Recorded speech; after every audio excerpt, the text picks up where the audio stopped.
HHN News, Hurricane Hood News, Hood News, Hood Reviews. Make sure you like, share, and subscribe for more content. Hurricane Hood News is sponsored by Dollar Store Headphones. Get you some Dollar Store headphones before they close that dollar store in your city. Dollar Store Headphones. Only one ear work. Ha! What's good? It's your man Hurricane telling you what it do. Hurricane Hood News, Hood Reviews. Make sure you like, share, and subscribe for more content. And let's just get straight to it. Freedom of speech is dead, nigga. Middle finger to the Fed, niggas. Take a motherfucking boys. We gonna get a bit ahead, nigga. Do we have a fucking choice by another platform? Make some noise. That's just what we said, nigga. Better turn up the TV. Everything's turned to PC and PG. Can we get the 1-3? What the 1-3 means? Secret society. Let's get the formalities. They cause a fatality. We live in the world of causality. And I see the duality and the symbolism. We broke fat blunts and call them mini missiles. Let me spit the rhyme, make many ripples. Indigenous cultures got me in the temple. They ain't talking shit, man. This shit official. I'm the lyrical miracle, metaphysical. I'm the spiritual metaphysical being, nigga. Drive a vehicle called the human being, nigga. Got a status above a king, nigga. Your celebrity is not my fucking dream, nigga. Let me spit the rhyme and make it lean, nigga. Black Tony Stark and Unibeam, nigga. Fucking Facebook, fucking YouTube, and the freedom of speech. Freedom of speech is dead, nigga. You about to listen to Jimmy Dore real quick. You know, my nigga Jimmy Dore came back and did not pass the law. We ain't gonna listen to the whole thing. It's like a 27-minute. But it's now illegal to criticize Israel. So guess what about to happen? This live might not stay up. Not saying that I'm gonna take it down, but I'm saying it might get taken down in the middle of me talking about this shit. You feel me? What up, though? In the groove. Master DJ, master beat maker. We need that element of hip hop. Shouts out. You know, because I gotta hold it down. That's the master of ceremony. You holding it down with the motherfucking DJing. You know that we need that. Cause like without the motherfucking DJ, like I can't spit my balls. But I can still spit these balls, you know what I'm saying? But you know, the four elements of hip hop, you know, the MC, DJ, graffiti, and the B-boy, all that together, man, that just fucking magic. And what's the fifth element of hip hop? If y'all don't know the fifth element of hip hop, it's knowledge. You feel me? That's for those that don't know. Shouts out to Big Dog Philly OG. You know, we got to talk about the news. It is now illegal to talk about Israel, but we got to talk about Israel. They talk about us against the goddamn law. Officer of the goddamn law. Who gives a shit? And they try to say freedom of speech. You got freedom of speech? No, nigga, we don't. Now they passing laws telling the nigga that you can't talk about Israel. Ain't nothing Israel about it. But yeah, this is from Jimmy Dore. I follow Jimmy Dore. You can subscribe to the Jimmy Dore Show.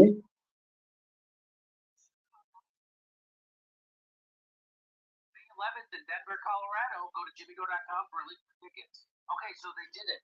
So they, first of all, discriminating against someone based on their anything is already illegal. But now they're making it illegal to criticize Israel. That's what this is. Finally. That's what this is. By this reign of terror on this campus. House approves anti-Semitism bill amid pro-Palestinian camp. So what they're doing is making protesting against the genocide in Israel illegal. That's what they're doing. I'm me just saying. Now making the protest against Israel and the genocide illegal. But I want to tell you something before we get off into this. The people that has been arrested in these protests across all the campuses across the goddamn country. Let me tell you something. One, these campuses have the secret societies in them. That's one. I need y'all to pay attention to that. Two, the people that have been arrested don't even go to them goddamn schools.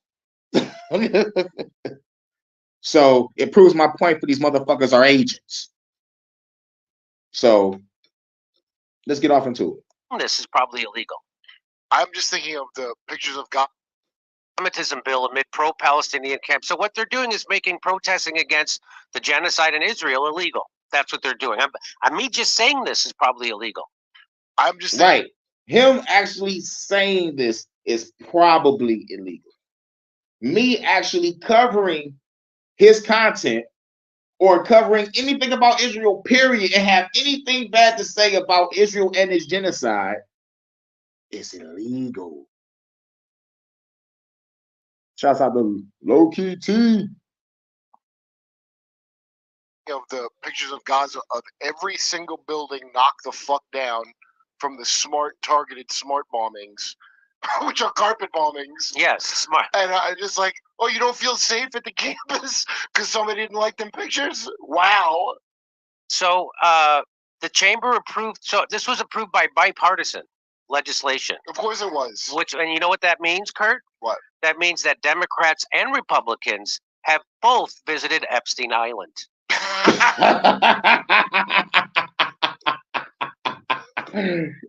Get him, Jimmy. Yeah, I think it's pretty clear. I wonder if this bill's going to affect Trump University. I'm guessing not many Jews went to Trump University. I hope not. The House approved a bill on Wednesday that seeks to crack down on anti-Semitism on college campuses, because that's the problem. Yeah, there was so. That's the big problem. Yeah, it's the big problem where you in the middle of motherfucking class and a group of people just pops up out of nowhere and just start yelling and screaming about some shit that's on the other side of the world and don't got nothing to do with over here.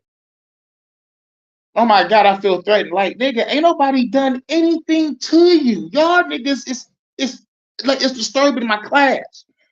A measure that hit the floor as you know what's going to cause more anti-Semitism? Passing laws like this. Well, how about, you know what else is going to cause more anti-Semitism? Conflating Zionism with Judaism. That's going to cause more anti-Semitism. That's going to hit a lot of Jews who are going to also study law and also, you know, get real stubborn about it. Like it's a real self-defeating move to make. This is no doubt about it. This is again the unintended consequences of trying to shut down other people's speech. And so the chamber approved the bipartisan legislation titled the Anti-Semitism Awareness Act and was introduced by Mike Lawler, a Republican from New York, in a 320 to 91 vote, sending it to the Senate for consideration. 21 Republicans and 70 Democrats opposed the measure. So there you go. Awareness, shut up. I hate awareness. That's just the word. The bill, I'm not aware of that hate. The bill would require the Department of Education to use the International Holocaust Remembrance Alliance's, the IHRA's, working definition of anti-Semitism when enforcing anti-discrimination laws. Who the fuck is the International Holocaust Remembrance Alliance? Who the fuck is? Yeah, exactly. Who the fuck are these guys? Nigga, Jimmy Doran's like, nigga, who the fuck are you, nigga? I looked them up. They're from 1998. It's a Swedish group, but you see the working definition. So if I'm understanding this correct, yeah. Go ahead. So a working definition means, you know, like what is a woman? We don't even have that. Yeah, yet. It's all right.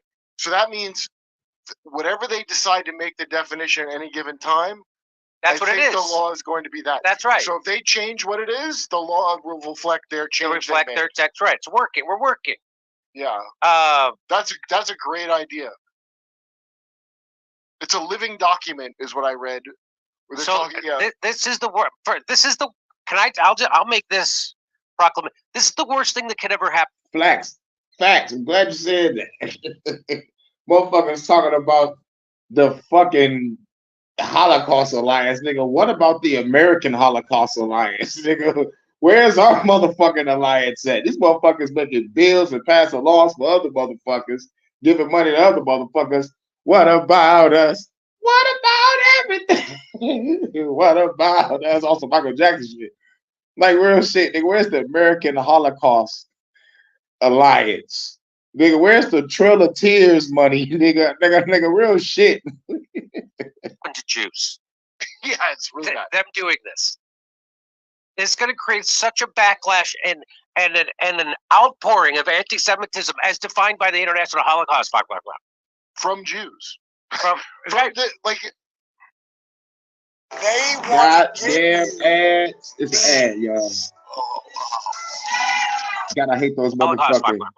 Hold on, man. Nigga, you know those dentist commercials when they got motherfucking DDP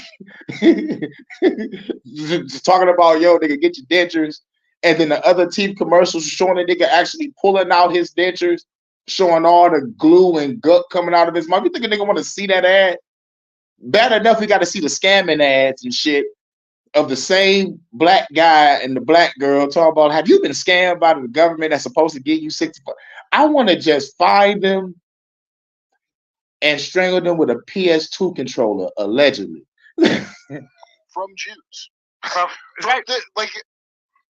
So the group defines anti-Semitism. Hey, yo. Chances are this video might not stay up because these niggas is just saying the baby hats all through this shit. So, like, I don't think this fair use thing gonna save me. And, like, plus, he just got done passing this law. So, I always feel like these motherfuckers watching me. So, the shit might cut off in the middle of our conversation. Or I might get a phone call from the Adjustment Bureau and shit is gonna fuck up my motherfucking internet service, meaning the fucking Stinger drones is flying around fucking up my communication. As a certain perception of Jews, which may be expressed as hatred towards Jews. Why am I see? Even the phone agrees. Bling! Right after I said that shit. Not allowed to hate someone. Didn't who was that black comedian who died? Who, Patrice? Yeah. Didn't he said no? He said Mel Gibson. How rich do you have to be to hate Jews? How much money do you have to? But make? he said he did it. Yeah, he was like, how much money you have to hate the baby hats? The whole bit about why can't I hate something? Yeah, like why? Well, because we can't take a risk on it, and it's really not. You can't dislike the Likud party. That's what this is. It's way beyond just Israel. It's like you have to support Bibi. So they define it as a certain perception of Jews, which may be expressed as hatred towards Jews. Rhetorical and physical manifestations of anti-Semitism are directed towards Jewish or non-Jewish individuals and or their property, toward Jewish community institutions and religion. Hell yeah. Patrice O'Neal is on my motherfucking Mount Rushmore. For sure. Patrice O'Neal, Eddie Griffin, Corey Holcomb, Mike Epps. Those motherfuckers on the Mount Rushmore. Then 5 on out, Cat Williams, George Carlin, Louis Black, Bill Burr, Dave Chappelle. That's 10, right? Religious facilities. Those are already against the law. It's already, again. You can't dislike the Likud party. That's what this is. It's way beyond just Israel. It's like you have to support Bibi. So they define it as a certain perception of Jews, which may be expressed as hatred towards Jews. Rhetorical and physical manifestations of anti-Semitism are directed towards Jewish or non-Jewish individuals and or their property, toward Jewish community institutions and religious facilities. Those are already against the law. It's already against the law. Right. So, like, the shit that they made was already against the fucking law. This is fucking crazy, bro. So hang on, let me go. The organization provides a number of examples for what qualifies as anti-Semitism, including calling for the harming of Jews in the name of a radical ideology or an extremist view of religion. And now, as I recall, I heard nobody do that. I heard none of us. Thank you, Fawn. I heard none of us call for the motherfucking eradication of the motherfucking Asians. But y'all passed the Asian hate bill. Like, we out there just attacking motherfuckers. Like, nah, Y'all made that bill because y'all knew eventually we was gonna catch on that the shit came from China, and we was gonna blame China, and we was gonna probably fuck up some Chinese restaurants and some nail salons.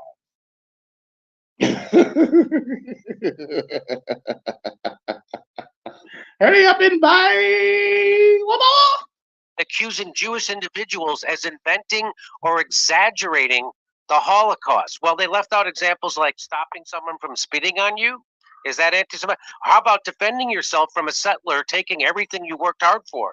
That's also anti-Semitic? None of this covers what is going on at all. Nobody was saying the Holocaust didn't happen at these protests. No one is saying.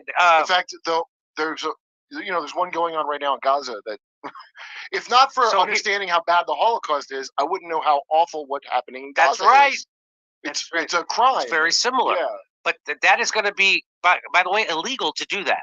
Well, I don't go to school. So like, bitch, I don't go to school. I went to their website. Hey, well, fucking nigga, I don't go to school. I don't go to no indoctrination camps. Look, this is for the college students. And look. Here's what makes me mad about this. I feel sorry for the college students because, as much as like people think that like this is just for campuses only.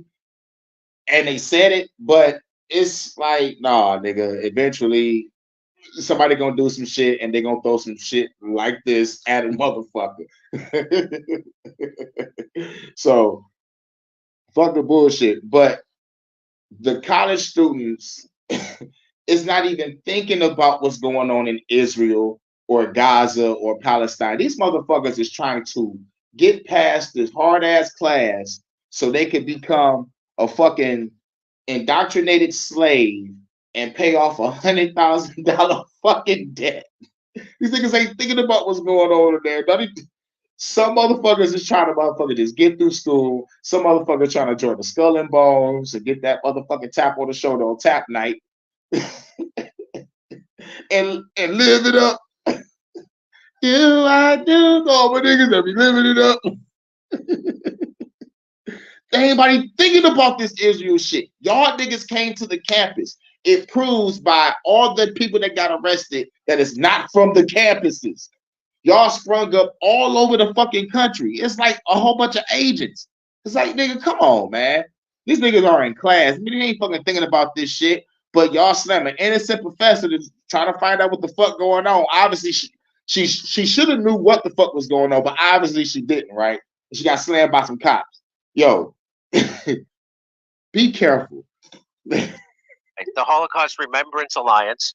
This is it literally says working definition. Right, get Ja on the phone. Where's Ja? Find me Ja, bro. Haven't quite nailed it down. We'll see how this goes.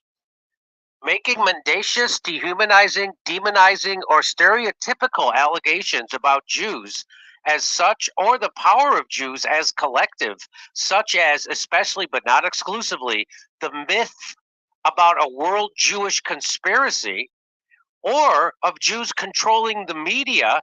Well, that certainly isn't true. The economy, government. So isn't this bill proof that AIPAC and the Israel lobby has control of our government? Isn't this what this exactly proves? They're not using the name AIPAC. They're using the Jew. They're hey, saying, stop picking on all of us. Yeah. I'm talking to you, motherfucker. That's not right. Talking to everybody Not else. talking to all Jews. But that's how they want. So that's why they conflate Zionism with Judaism. So it takes the bad one to make it anti-Semitic, to make everything anti-Semitic. So there it is. And I'm going to tell you, if you call anti-Semitism someone accusing the AIPAC lobby, the Jewish lobby, the Israeli lobby of having control of our government, well, this bill is proof that they do. That's the irony here. So, but you're not allowed to say that. Look, I don't think they're the only ones. See, hashtag fuck the government. I wish this was the Fuck the Government podcast, man. But like, this is some news that just hit the motherfucking books. If y'all haven't heard it, so like, hashtag fuck them, fuck the government. Shout out to Jimmy Dore. It's like it's a whole bunch of minutes on this bitch. I didn't want to be on here too long. But we got to keep on going.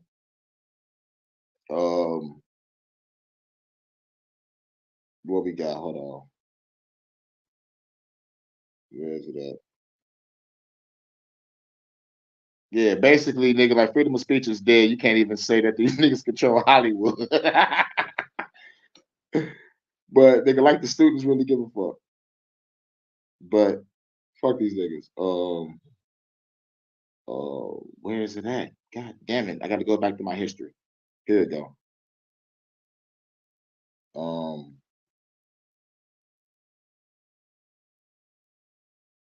Yeah, here we go, right here. Now, all this talk about Israel, people need to understand what is Israel?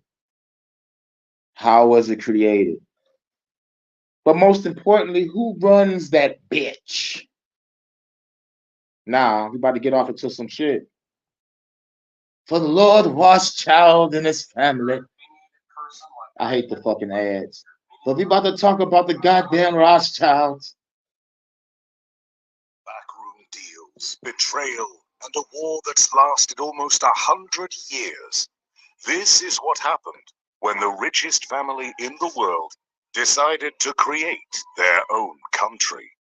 In 1917, the Rothschilds, the trillion-dollar family that invented modern-day banking, used their money, power, and influence to strike a secret deal with the British government. That deal eventually led to the creation of the country of Israel. Bam! Roll credits. Cut. Print that bitch. I could motherfucking stop right here. The Rothschild and the goddamn British. But yet we got stupid motherfuckers out here protesting in front of college campuses and shit. Talking about, please have a ceasefire. But what makes this story more bizarre is the crazy personality of the man who orchestrated this deal, Lord Walter Rothschild. Lord Walter Rothschild, richest motherfucker on planet Earth. Walter Rothschild was an enigmatic mega-billionaire with so much money that instead of using horses to pull his carriage, he imported zebras. Got more money in his hand than you got in your wallet. Give it up for Jerry Springer. From Africa, just to show off. This same billionaire also had a super weird hobby of gathering insects and bugs. He had a hobby of gathering insects and bugs. Yo, nigga, that's strike one, nigga. That's one hint that you might be a reptilian. You want to motherfucking collect your motherfucking friends that devolved over time and shit. Actually, amassing over 1 million butterflies, moths, and other insects. Yeah, butterflies first. You have to say butterflies first. You know that symbolizes transformation into your reptilian form. The Jews are some of the most intelligent, Thank you, phone. However, for years, the millions of Jews scattered around Europe had been trying to secure a large piece of land to start the country of Israel. But no matter how hard they tried, they got nothing. That was until they linked up with the super rich Walter Rothschild, a man who... Then they linked up with Walter Rothschild. Shouts out to Red Squid X. Where to get their money transfer agreement? I know, right? Where's the assets of those 6 million baby hats? I wonder. Walter Rothschild could change the world with the snap of his finger. By the early 1900s, the Rothschilds were already the most powerful family in Europe. They were so wealthy that they had even given loans to the entire country of France to stabilize the economy. However, now here you go, France, nigga, build your shit. Don't forget you owe me interest.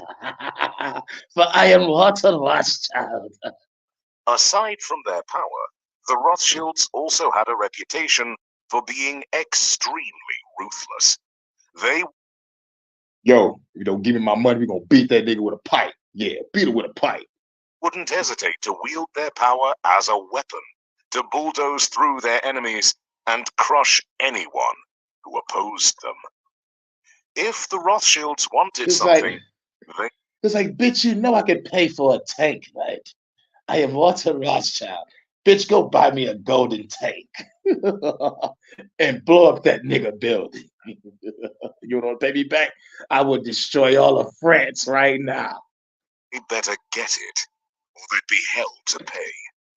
Basically, what Bean said, either get down or lay down.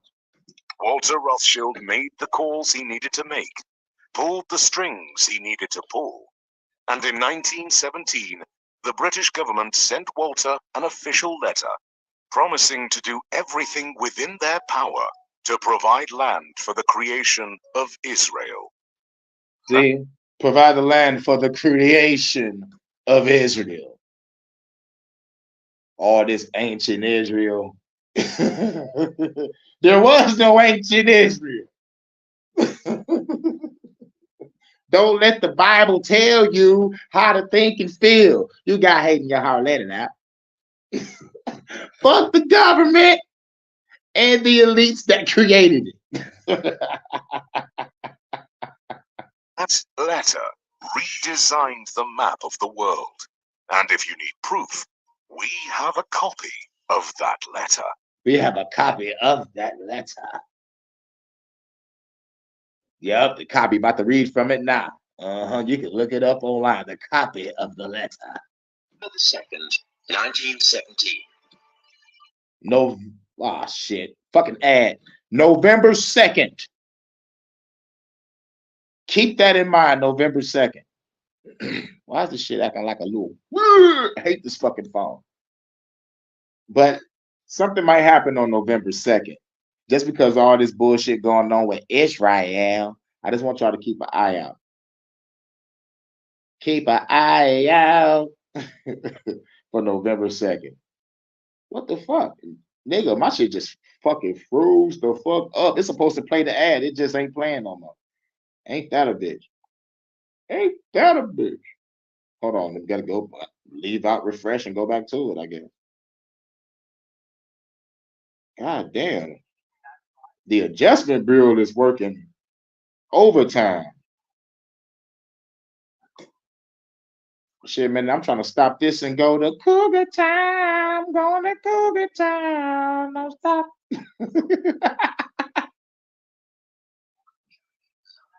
Okay, here we go. I got to get back. So I got to fast forward. Here we go. November the 2nd, 1917.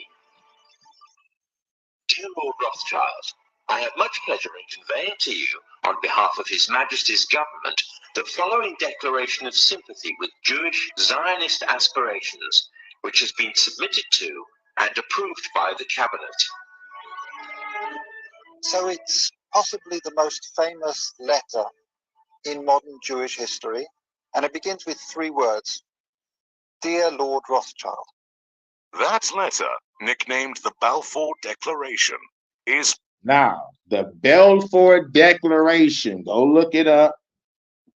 Write it down. Take a picture. I don't give a fuck. But look it up. The Balfour Declaration. This the shit that motherfucking created Israel for Lord Walter Rothschild. So all this ancient shit, all this fighting over religion shit, is some bullshit. proof that it was the Rothschild family that created Israel. But there's even more evidence. Yeah, that's the proof, the definitive proof. The Balfour Declaration created Israel. Rothschild talking to some British motherfuckers. In this interview, the head of the Rothschild family proudly explains how his ancestors created Israel. The interviewer begins by asking the question that was on everyone's mind. Why was it that this letter was sent by the Foreign Secretary to your great-uncle Walter? The reason is obvious, because it was the Rothschilds' money, power, and influence that made the British government fall in line. Years later, Britain kept their promise to the Rothschilds and provided a large piece of land to start Israel. And in May 1948, the State of Israel was officially created. Yep, 1948. Officially created. Officially. Now, this is right after World War II. Right after they destroyed Hitler. Although this was good news, the Rothschilds were just getting started. What the Rothschilds did next was even more impressive. They invested millions of dollars into Israel, building schools, roads, and everything needed to turn that piece of land into a beautiful country. James Rothschild single-handedly paid for Israel's Congress building, while Dorothy D. Rothschild paid for Israel's Supreme Court building. However, the more money the Rothschilds spent, the more problems they created. Why? Because the land the British gave to Israel actually belonged to another group of people called the Palestinians. Boom, boom, boom. So, if you can put everything into perspective right now, you can understand why Palestine would be mad and want to burn Israel the fuck up. Because at the end of the day, the British gave another person's land to a rich motherfucker, divided a people. It's crazy. So, like, one, it's still fuck Israel and fuck Palestine, because at the end of the day, you know, it's like, fuck them, nigga. Like, they over there and we over here. That's my logic on that shit. Fuck them, nigga. We struggling over here. But to put yourself in their shoes, like, you know, of the Palestinians, like, yo, this battle has been going on for over hundreds of years because the fucking British motherfucking crown gave our land to a rich motherfucker. We should motherfucking destroy every fucking Rothschild, every motherfucking person that came over here, so we can take our land back. But they making it look like it's some type of religious war. That's the shit I hate. They're making it look like a religious war when it's really a war between some motherfucking indigenous people of that land versus rich motherfuckers that came and took it. They need a revolution. And I'm well, that's what it looks like right now. But what they want to make it look like a religious war or a tit for tat type of war. You killed our general, so we're about to murk your motherfucking people. So it's like, you know, but in reality, nigga, like, this is what it is. If you can go back to the source, this is the fucking source. To another group of people called the Palestinians.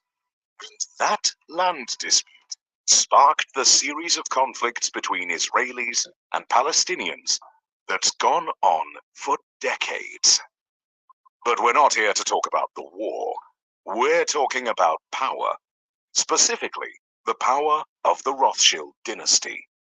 Whatever you've heard about how powerful the Rothschilds are is nothing compared to the true scale of their influence. YouTube has dozens of videos about the Rothschilds, but this one is different. Because instead of merely talking about the Rothschilds, we'll sift through centuries of history to reveal 5 times the Rothschild family used money, violence, and power to reshape reality and mold the world in their own image. Starting with the time when the Rothschilds invented the banking industry that we have today. Dun, dun, dun. This is their industry. So you wonder why we don't have shit? It's because these bitches. But if I say let's blow up the fucking banks, I'm a domestic terrorist. And the way they did it is more brutal than you can imagine. How you The doing? Rothschilds didn't get into banking because they wanted to make the world a better place. They did it because they wanted power. And this thirst for power started in 1744 with Mayor Amschel Rothschild. Mayor Amschel Rothschild, what up, though, motherfucker? I've been putting in work before putting in work. From a young age, Mayer lived by the code that money is power. But even though he needed money to get power, Mayer was born to a middle-income family living in the ghettos of Frankfurt. The ghetto. Do, do, do, do. The ghetto. Do, do, do. One more time. The ghetto. Do, do, do, do. The ghetto. Do, do, do, do. You know, streets are bummy, lights burned out. Dope fiends die with a pipe in their mouth. Old school brother not doing right. Shout out to Too Short, nigga. That was a classic. Or we can play this one. The Busta Rhymes version. Look at the backstreet shit. Hustle hard trying to get what they put in the ghetto. However, Mayer had a plan to go from rags to riches. As a young man, he began a money-lending business. He started with a small amount and gradually grew his capital. Though this sounds pretty straightforward, the big problem with money lending is that people sometimes don't pay back what they borrow. And when you don't pay back, or break your legs. But Mayer was a hard man, and he did whatever was necessary to get his loans paid with interest. Where's my money, man? Where's my money? Where's my money? Even from a young age, he developed a reputation as someone you shouldn't Shouts out to Bronze. What up, though? mess with. Mayer also maneuvered himself to become the personal banker of members of the German royal family. Over time, Mayer's small money lending and exchange business ballooned into a successful financial institution. But Nah, wait till I get my money right. Oh, I had a dream I could buy my way to heaven. When now, bro, I spent that on the necklace. Oh, that nigga. despite all his success, Mayer knew that there was one enemy that could destroy everything he Now, what is the one enemy that can destroy everything? And just walk off like he ain't do shit to you. Or just walk off like, yeah, nigga, you know you can't win. Is it A, your enemy across the street, B, the government, or C, time? I'm gonna say time. built.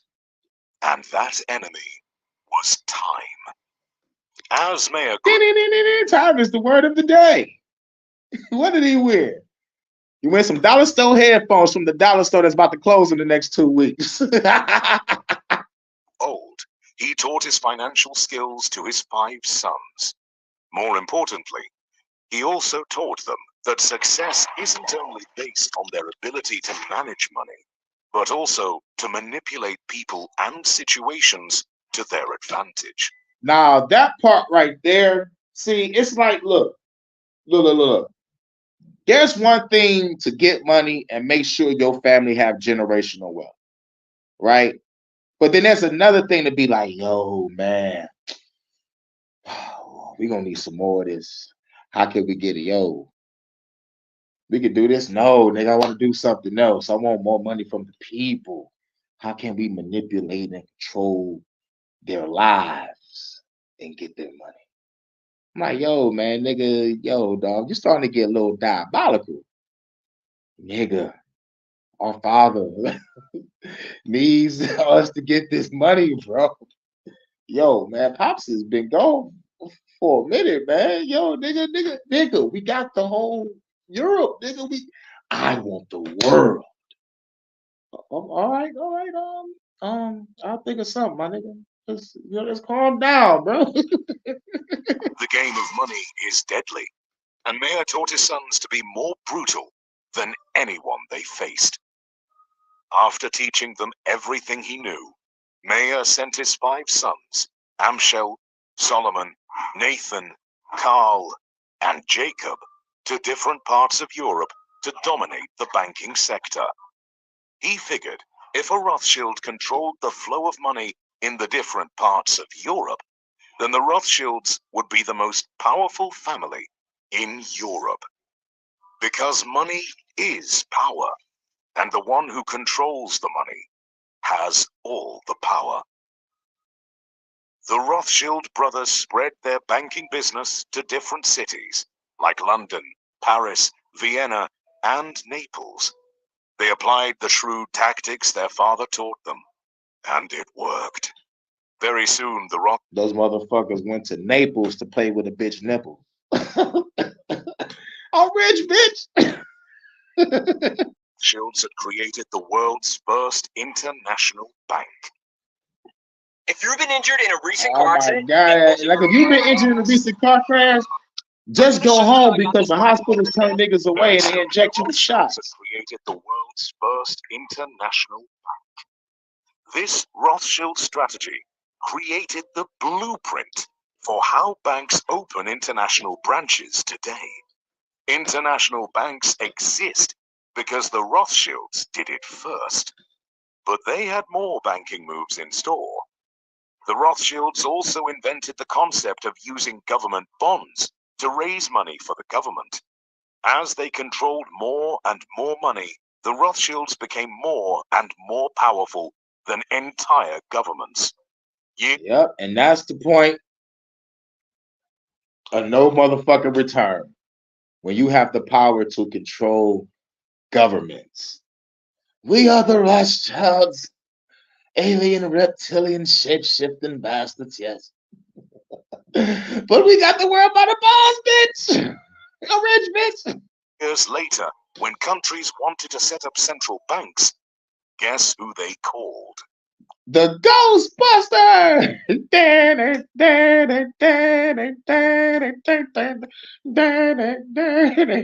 I ain't afraid of no fucking Rothschild.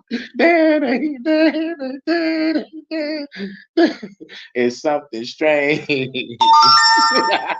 All right, phone. Goddamn. The Rothschilds. The Rothschilds helped create central banks in many countries, like the Bank of England and the Banque de France. The next time you walk into a bank, say thank you to the Rothschilds. Next time I walk into a bank, I'm like, freeze! Take a seat on the floor. Tell the bank, tell the bitch to open the door. Give me the code to the safe. Put your hands in the sky. She shaking because she knows somebody popped it down. Get your goddamn hands off the panic button. Put the cash in the bag before I damage something. If the bitch try to act confused, get smacked. Matter of fact, play it back on the action news. I'ma act the fool, act irrational. The guard reach for the gun, I have to blast it, dude. Fuck it, you blast, I'ma blast it too. Blow his ass to smithereens, but I can tell his ass too. Real niggas gonna do what they have to do. We got it all about down, we just passing through. Here come the boys in blue. They came to wipe the bank clean. I joined the view. Nobody move, nobody get hurt. One false fool, put that ass in the dirt. Ooh, don't make me act the fool. Real niggas gonna do what they have to do. Ooh, don't make me act the fool. Real niggas gonna do what they have to do. Shit. We got them all worked. Let's put them in a circle. Not me, I got kids. Shut up for a murky. Don't make me hurt you.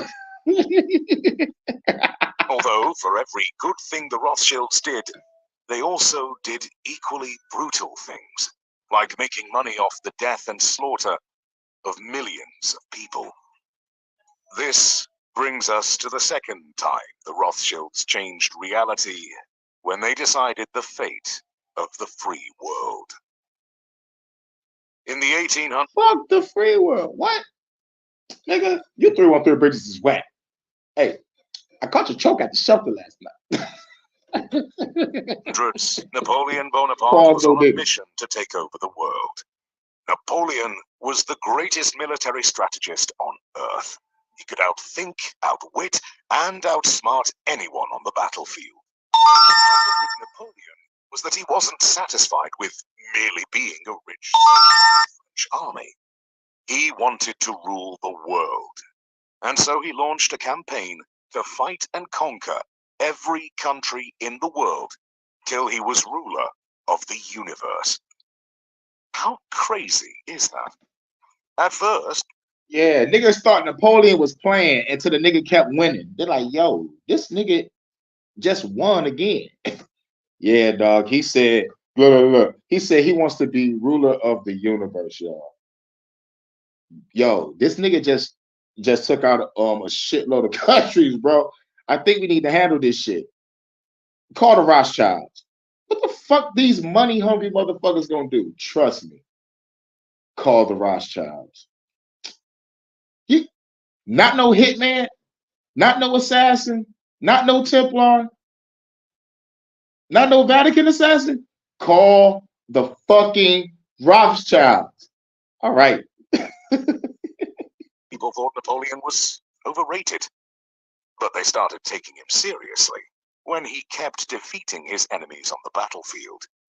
At a certain point, it seemed like Napoleon was going to become the most powerful man in the world, even though at the time the Rothschilds were the most powerful people in Europe.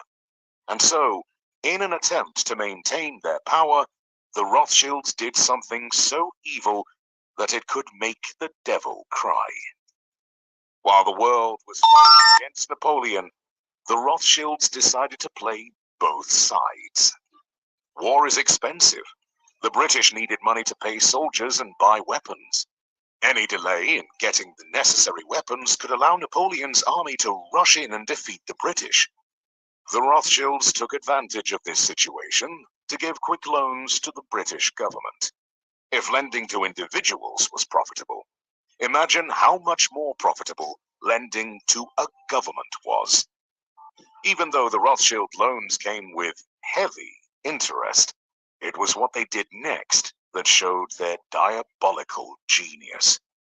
The Rothschilds went behind the backs of the British and offered loans to Napoleon too.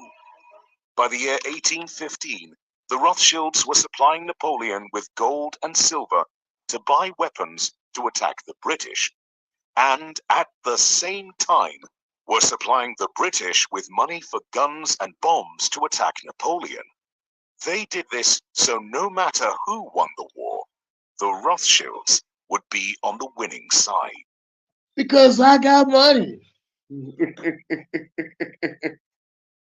Whoever won would also owe the Rothschilds millions of pounds, meaning the Rothschilds would still be the most powerful banking family in Europe. But their strategy had a fatal flaw. Hey, did you know you can learn 100 songs Oh on my piano God. in 1 hour? No way! All you need to learn is No. 4 chords. Oh my Easy. God. What a But their scam. strategy had a fatal flaw.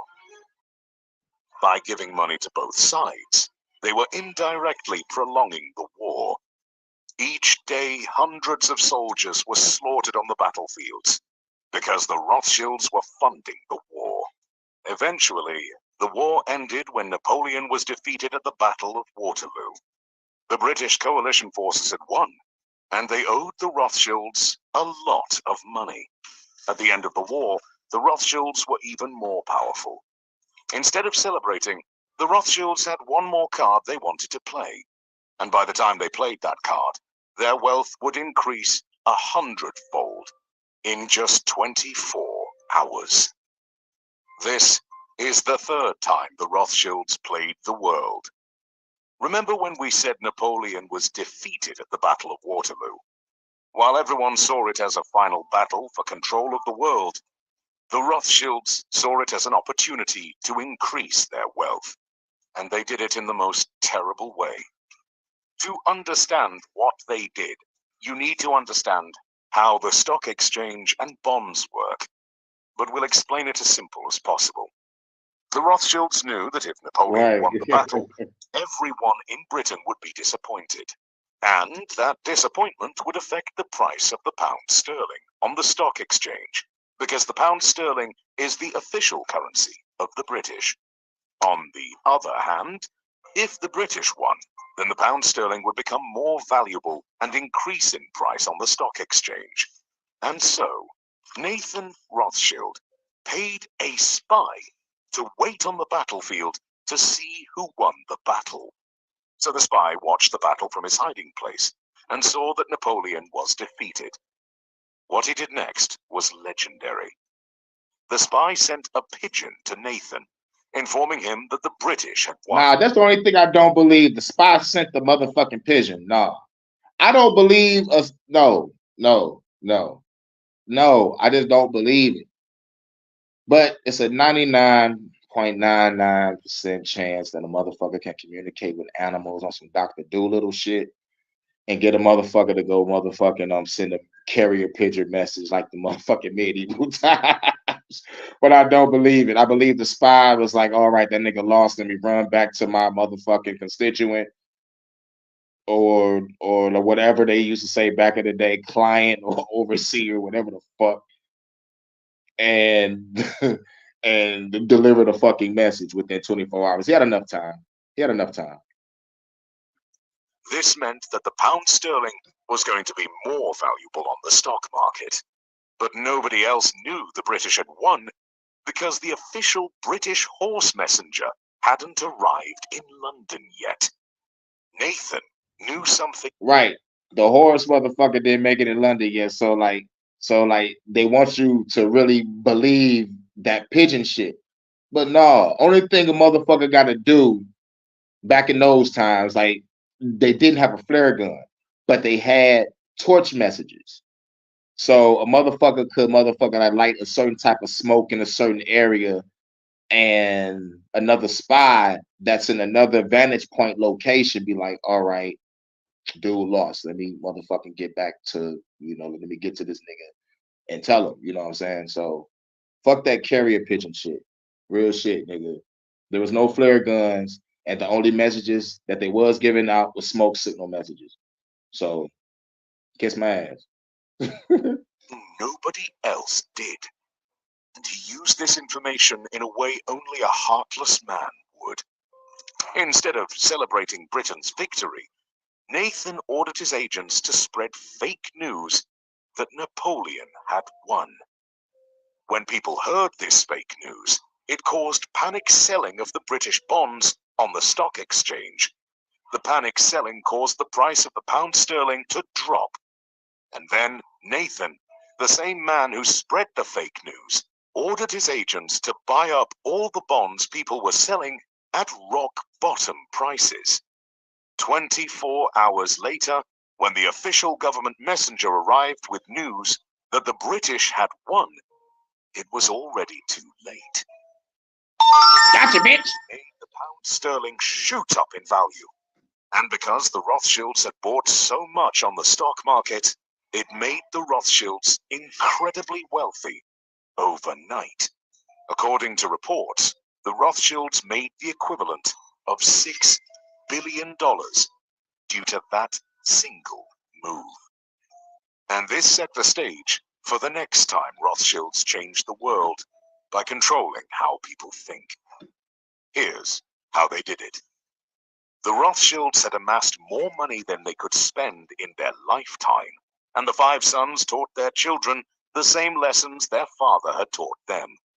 Very soon, the next generation had the opportunity to put those lessons into practice. As the years went by and technology advanced, devices like the radio and television were invented. Information was no longer spread using horseback riders. All you had to do was switch on the radio or TV, and you could see and hear news from all over the world. This was a new era, and the Rothschilds saw it as a threat. They had lived their lives by the principle that money is power. But this new generation of Rothschilds realized that information is a new form of power. If you can control the information people hear, you can control what they do. According to sources, the Rothschilds secretly invested in television networks, Hollywood production studios, and newspapers. The data on exactly how many media companies the Rothschilds own is difficult to find. However, with an abundance of money, they could pay whatever price to gain control of the world's media. The Rothschilds controlled the flow of money for decades and then captured the flow of information as well. They were now in a position of power that no one in the world had ever seen before. The Rothschilds' fifth chess move is right out of their playbook. Apart from media, the Rothschilds made investments in other industries. They formed the Rothschild Group and threw money at the most important companies in the world, from the USA to Japan. Their stakes in these companies gave them more power to steer the world's affairs. From the USA to Japan to Switzerland. Their stakes in these companies gave them more power to steer the world's affairs. If they wanted to, they could influence the price of items and control the demand and supply of products and services. No one exactly knows how much the Rothschilds actually have because they've become extremely private. Although estimates say the Rothschilds own assets worth $1 trillion or more. Whatever the exact amount, the Rothschilds are definitely sitting on the largest pile of wealth in history.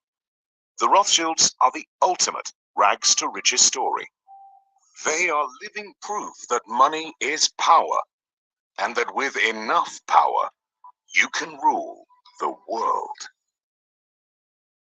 Yep. Now, why do I got a feeling they're gonna throw a fucking Rothschild box under this video if they don't get rid of it? But those motherfuckers, there's a reason why Israel even exists. It's another motherfucker's land, and you wonder why a nigga mad. I bet if we go at this government, the news from this government gonna call us domestic terrorists. But if a motherfucker read between the lines and be like, yo, these motherfuckers over there taking their land back, big up.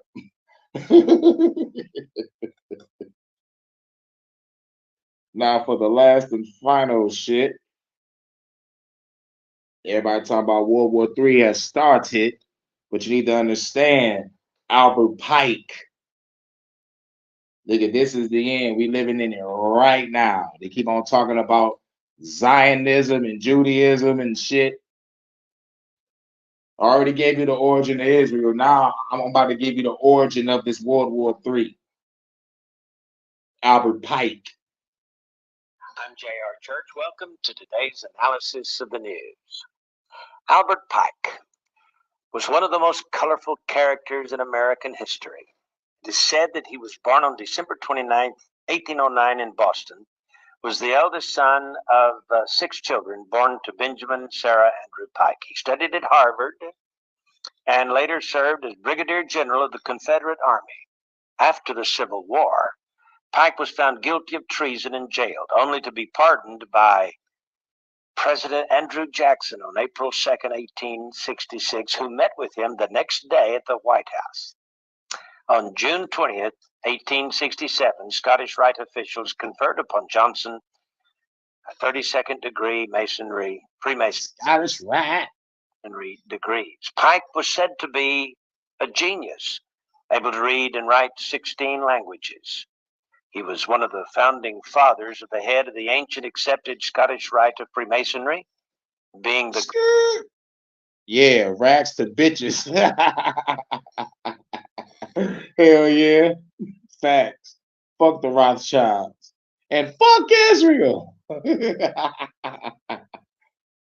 Grand Commander of North America Freemasonry from 1859 and retained that position until his death in 1891. In 1869, he was the top leader of the Knights of the Ku Klux Klan. Dun, dun, dun. This nigga just racking up his resume. Pike was said to be a Satanist who indulged in the occult, and he apparently possessed a bracelet which he used to summon Lucifer. He got a bracelet that can summon the almighty Lucifer. It's crazy nobody. Hold on, wait a minute.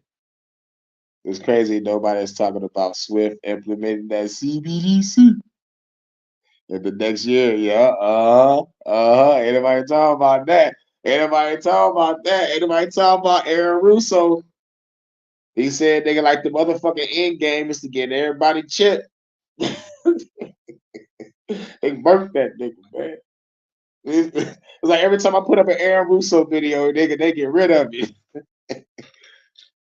Now, I don't even think I got it on my channel anymore, but but we come across an Aaron Russo video on my channel. Let me know if I still got it. 'Cause I got like over 1,000 videos now, and plus I don't even think I put it on the playlist. Pike is buried in Washington, D.C. I can't wait to destroy Washington, D.C. It's gonna be a lovely day. It's gonna be a lovely sight. I'm gonna be on top of a building with an RPG with a badass bitch next to me, reloading my shit every time I say reload, baby. Reload. While I spark my blood up. It'd be like a blue. Fuck the government podcast. I mean, damn. I mean, it's HHN, Hurricane Hood News. Hood News, Hood Reviews. Make sure you like, share, subscribe, more content. Yeah, I see my comments get deleted here. When I talk about that type of stuff, surprising stuff here. Yeah, dog, like the Adjustment Bureau only fuck with comments that they feel threatening, I guess.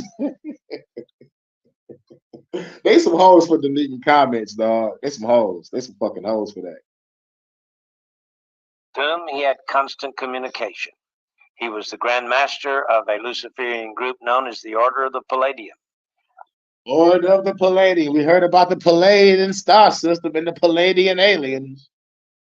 Some of those Palladians are dun dun dun. Reptilian. Reptile wins. Flawless victory. Brutality. Or of the Sovereign Council of Wisdom, it's also been called, which had been founded in Paris in 1737. They founded in Paris. Oui. General Albert Pike. Oui means yes, okay? But you still got to say pause, no diddy. Was the only Confederate general with a statue on federal property in Washington, D.C. He was honored. Yeah. Pike is buried in Washington, D.C. He is honored. Not as a commander or even as a lawyer, but as Southern regional leader of the Scottish Rite of Freemasonry. The statue. Because he's a leader of the Scottish Rite of Freemasonry. Freemasonry, sir. Who stands on a pedestal near the foot of Capitol Hill between the Department of Labor building and the Municipal building between 3rd and 4th Streets on D Street Northwest. Now, I tell you all of this because it is said that he received a vision from his mentor, Mr. Lucifer, I guess. He received a vision from Master Lucifer, I guess. Or was it a chief archon? Or was it just some regular entity that's posing as Lucifer because that motherfuckers are brainwashed in religion? And he just like playing off niggas' emotions. It could just be any fucking body. It could be Near Lepatep,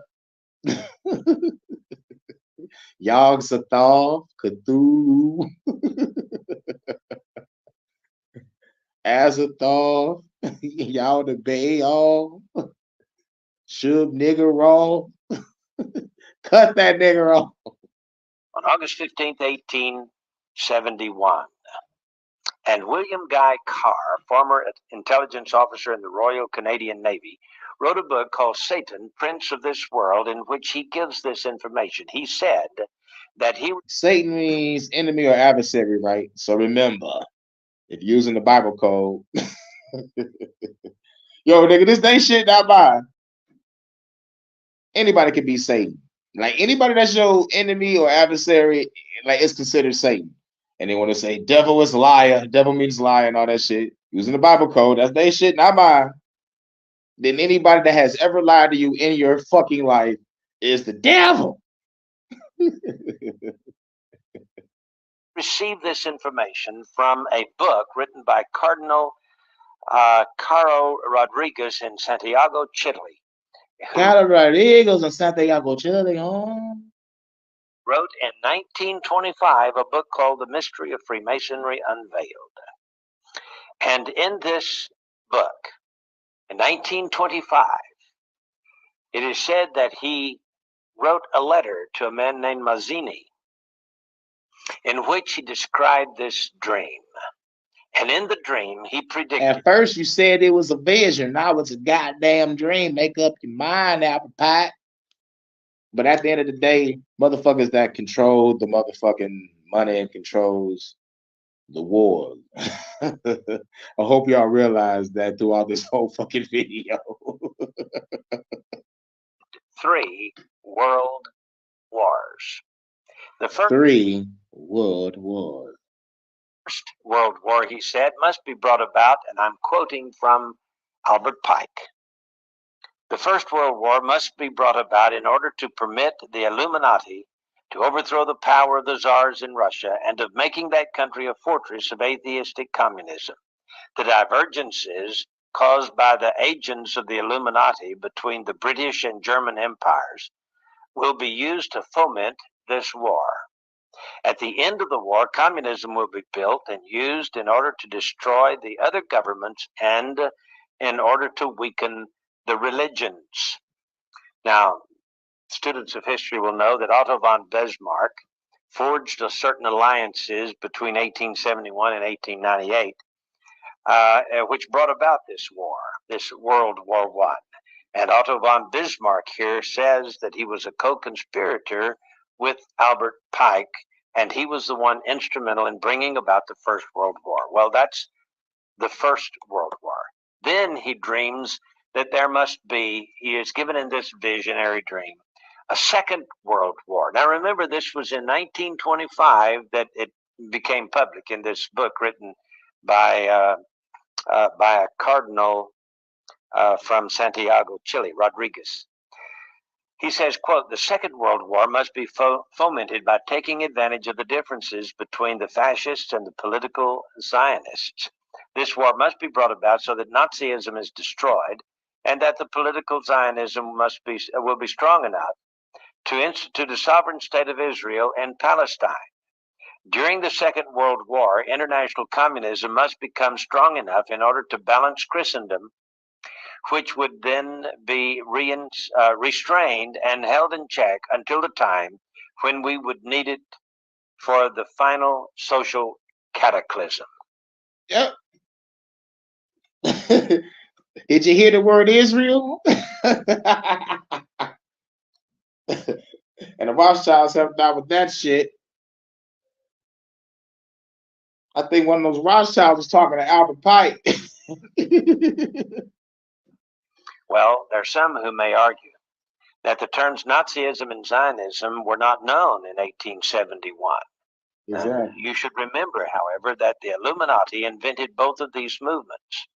In addition, communism as an ideology and as a coined phrase originates in France during the Revolution. In 1785, Restif coined the phrase 4 years before the Revolution broke out. Restif and Babeuf, in turn, were influenced by Rosé, as was the most famous conspirator of them all, Adam Weishaupt. Then he has this Adam Weishaupt, the nigga that made the Illuminati. vision. In this vision, not only one world war and 2 world wars, but here comes the Third World War. He says, and I quote, the Third World War must be fomented by taking advantage of the differences caused by the agents of the Illuminati between the political Zionists and the leaders of the Islamic world. Yeah, that's what he says. The war, this was 1925. Please understand that. At least 1925. May go all the way back to 1871, as is purported to do, but at least it was written in a book and published in 1925. So he says, back after World War I was just over a few years, and before World War II even started, he's now thinking about this Third World War, and it says that it will be caused by the differences between the political Zionists and the leaders of the Islamic world. The war must be conducted in such a way that Islam, the Muslim Arabic world, and political Zionism, the state of Israel, mutually destroy each other. We see that going on right motherfucking now. That's what it says. Meanwhile, the other nations, once more divided on this issue, will be constrained to fight to the point of complete physical, moral, spiritual, and economic exhaustion. Yeah, they bought that shit over here while niggas in school chilling, trying to pass their motherfucking midterms. We got motherfucking agents coming out of nowhere, fucking up shit, talking about some Israel. And the niggas on the other side talking about some Palestine. Like, nigga, take that shit back to your country. I don't understand you. We shall unleash the nihilists and the atheists, and we shall provoke a formidable social cataclysm in which, in all its horror, will show clearly to the nations the effect of absolute atheism, origin and savagery, and of the most bloody turmoil. So he's against Christianity and he's against atheism. They're supposed to fight each other to the death, you see. He's against Christianity, which was a bullshit ass shit that was made in 325 AD by Lord Constantine, and atheism that don't even believe none of these fucking guys exist. So we got two motherfuckers fighting for nothing. Then, he says, everywhere the citizens obliged to defend themselves against the world minority of revolutionaries will exterminate those destroyers of civilization and the multitude, disillusioned with Christianity, whose deistic spirits will, from that moment, be without compass or direction, anxious for an ideal, but without knowledge where to render its adoration, will receive the true light through the universal manifestation of the pure doctrine of Lucifer. Dun, dun, dun. Motherfuckers wipe out each other. They say something about some revolutionaries gonna come and wipe out both.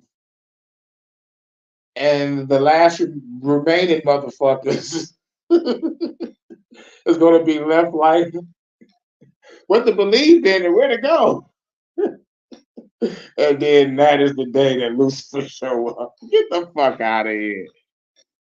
But the physical shit is happening.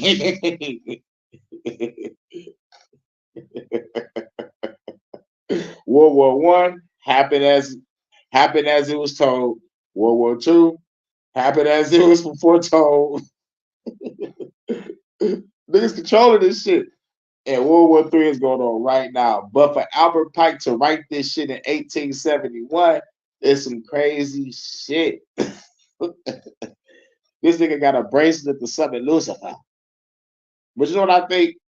You know, real shit. You know, because all this shit is some bullshit to me. You know, on the supernatural, religious part of it, because the shit ain't real. So, what entity is being fed? That's the question. Like to entertain this whole fucking shit. It's like, okay, who is orchestrating this shit? We all know the Rothschilds hand in this shit. We know Albert Pike's hand in this shit. We know the Illuminati hand in this shit, and the Freemasons, and the Scottish Rite, and the fucking KKK. Who's the entity that they fucking with? That's the motherfucking question. Or is it some alien that's posing as such?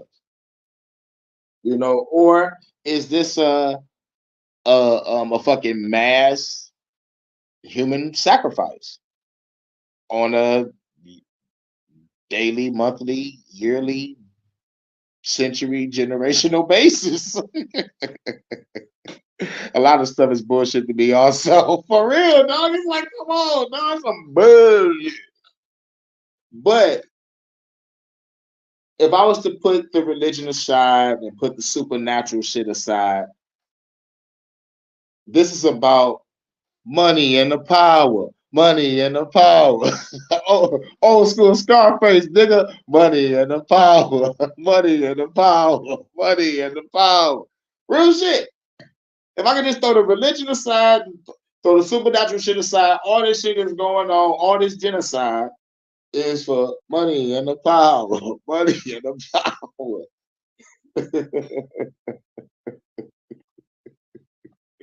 So in conclusion, see, even the phone agrees. Money and the power. Money and the power. Here's my motherfucking shit up, man. Man, real shit, man. Good afternoon, everybody. You know, shouts out to everybody for coming through, real shit. But I wanted to just put this whole fucking thing in perspective for everyone. You know, real shit. I want to let you know that they passing laws about Israel and shit. You can't talk shit about Israel. And then I have to let you know who created Israel.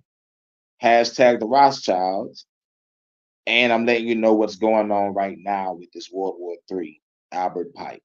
You know what I'm saying? All three connects. All of it connects, you know.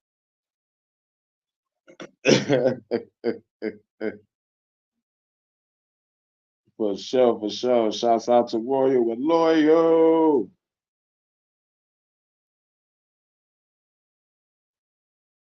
Right, sound like the speech was so great. The movie, yeah, for real, for real. Shouts out to In the Groove. Shouts out to Look Within. Shouts out to Big Dog Philly OG. Shouts out to Bronze Fat Power. God. Shouts out to Red Squid. The truth is out there. Shouts out to the trail. Shouts out to John Ward's in the building. I need to see them. Shouts out to Low Key T. Yep. But yeah, man, this is the news. Hurricane Hood News, Hood Reviews. You already know what it is. You know, if I had to put everything all into perspective, just let everybody know this is what's going on. This is what's going on right now. You know, like for those that's confused, for those that's confused, don't know what's going on in the news. Nigga, they passing laws about Israel. You need to know who runs that shit.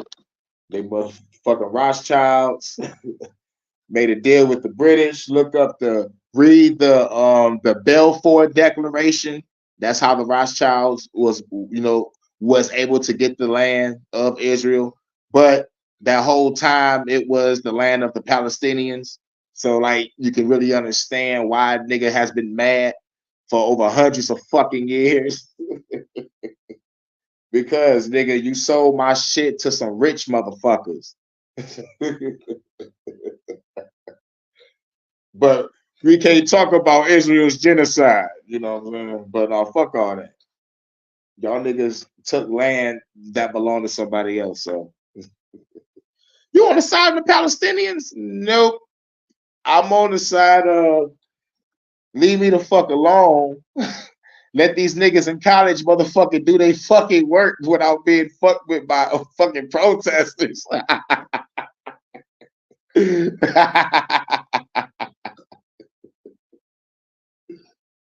Even though nigga like y'all in the indoctrination camp and y'all about to be trained to be a well-paid slave, but like I don't want y'all to get caught in the crossfire of a bitch ass cop shooting you with bean bags. And y'all getting tear gassed and shit, and y'all making videos and shit, talking about, oh my god, I just got tear gassed. Yeah, I know, dog. It's real fucked up that you got to motherfucking dodge bullets and tear gas every time you walk out the school doors. It's fucked up. It's fucked up. This government funded created bullshit is interfering in your motherfucking class hours. It's fucked up. I know. Your best bet, every solution. Modern problems call for modern solutions. Get the fuck out of school and go to school online from the comfort of your own home. But since most of y'all probably stay on campus, y'all might have to go back and stay with your parents. So go back and stay with your parents or like whoever you can for a minute. Go to school online to avoid getting shot in the ass. Modern problems call for modern solutions. And as for and as for the fucking Rothschilds, we need to know which Rothschild is still alive. And what's the next bloodline? Because as long as they're alive, nigga, you know, like it's always gonna be fucked up. Or we can go the revolutionary route and destroy every fucking central international bank on this planet. Real shit. Real shit. Real shit. Fuck it. See, like, they the reason why we kill each other with this goddamn money anyway. Fuck it. Like it's time to go back to nature. So the only solution is revolution. Destroy your governments now. But like that's a fuck the government podcast talk like that. That's a fuck the government podcast talk. I'm trying to give some news. Trying to give the news. But shout out to everybody coming through, man. I'm about to get ready to go make me something to eat. I'm fucking hungry. It's lunchtime. Lunchtime. What I want. I want a cougar to make me. See, the phone was like, "Yep, cougar." I want a cougar to make me some chicken wings and French fries.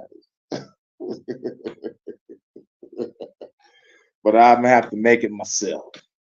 It just got dark all of a sudden. This is motherfucking 2:39. What the fuck about to happen outside? The fuck? It was just sunny and shit. It just got dark on the nigga real quick. What the fuck? Nigga, what? What the fuck? I'm all about to freaking go. Man, like this up. Fuck it. I'm about to head to the stove before it start to flow with that rain on the Shouts out to everybody coming through, man. This HLN Hurricane Hood News. Hurricane Hood News is sponsored by Dollar Store Headphones. Get you some Dollar Store headphones before them bitches close. Dollar Store headphones, only one ear work. We out. Peace.